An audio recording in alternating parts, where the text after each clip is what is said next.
Salve a tutti e benvenuti alla settima lezione del corso QGIS per l'ingegneria idraulica. Oggi nello specifico andremo a determinare la pendenza media dell'asta principale, intesa come la pendenza della retta di compenso del profilo longitudinale del corso d'acqua principale.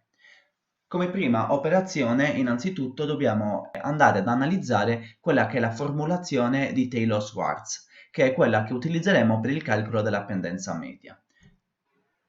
La seguente relazione permette di determinare la pendenza media dell'asta fluviale principale sotto radice, come la lunghezza media dell'asta fluviale principale calcolata nella lezione precedente, diviso la sommatoria che va da k uguale a 1 a n della lunghezza k'esima, intesa come la lunghezza del tratto di asta fluviale compresa tra due curve di livello, come ad esempio può essere questa, diviso la pendenza di questo tratto sotto radice, dove la pendenza è calcolata semplicemente come la quota della curva di livello successiva meno la quota della curva di livello precedente diviso la lunghezza del tratto.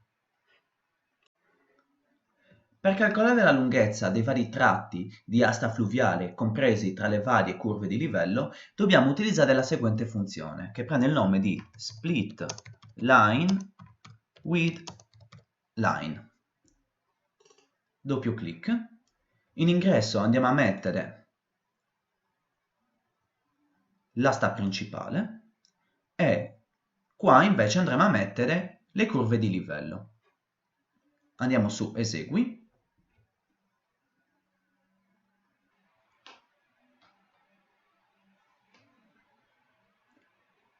Chiudiamo e possiamo vedere che è stato generato il seguente shape. Adesso andiamo su rinomina layer e scriviamo asta principale segmenti. Dopodiché deselezioniamo e andiamo a vedere l'asta principale che è stata creata con i vari segmenti. Ad esempio questo è 1, questo è 2 e così via. Quindi questo significa che il processo è andato a buon fine. A questo punto dobbiamo andare con tasto destro su apri tabella degli attributi, abilitiamo la modifica, calcolatore di campi, creiamo un nuovo campo che chiamiamo lunghezza segmento e lo riportiamo in metri. Dopodiché andiamo su numero decimale e qua cerchiamo la lunghezza. E come al solito, questa volta la vogliamo ottenere in metri e di conseguenza non dividiamo per 1000. E facciamo OK. Come possiamo vedere sono stati generati vari valori di lunghezza per i generici tratti, ma come al solito, riordinando, cliccando in alto sul titolo della colonna, possiamo vedere che abbiamo dei tratti che sono caratterizzati da una lunghezza uguale a 0. A questo punto selezioniamo questi tratti, che nel mio caso sono 19, e andiamo su Elimina. Dopodiché salviamo. A questo punto andiamo di nuovo sul calcolatore di campi e scriviamo id. Cerchiamo id, doppio clic e andiamo su OK. Dopodiché andiamo su salva.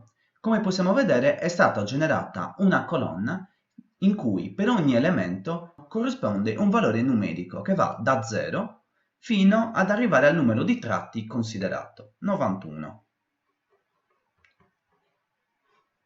Adesso chiudiamo.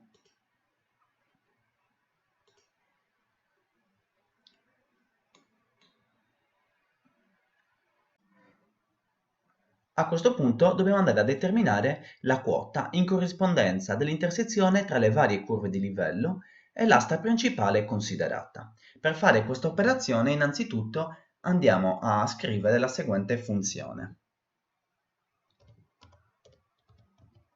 Extract specific. Esatto, facciamo doppio clic e in ingresso mettiamo l'asta principale, segmenti, clic, chiudiamo, e come possiamo vedere tale funzione ha permesso di generare un punto in corrispondenza dell'inizio di ogni segmento in cui è stata suddivisa l'asta principale. Come possiamo vedere, questo è il primo punto, dopodiché abbiamo il secondo, il terzo, il quarto, e così via. Rimane scoperto soltanto l'ultimo punto.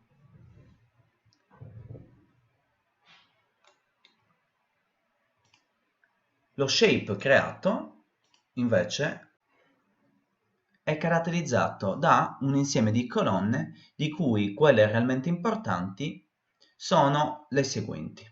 Quindi andiamo ad abilità della modifica. Andiamo qui, selezioniamo Start, End, Cost, lunghezza in chilometri, lasciamo lunghezza AD, selezioniamo 1, 2, 3, fino alla fine e andiamo su OK. In questo caso abbiamo conservato soltanto l'ID che identifica il generico tratto e la lunghezza del tratto associato. E andiamo su Salva e chiudiamo. A questo punto quello che dobbiamo fare è andare a determinare per ogni singolo punto che abbiamo determinato con la funzione precedente la quota corrispondente. Per fare questa operazione dobbiamo andare a scaricare il plugin, andiamo su Gestisci ed installa plugin e cerchiamo Point Something Tool.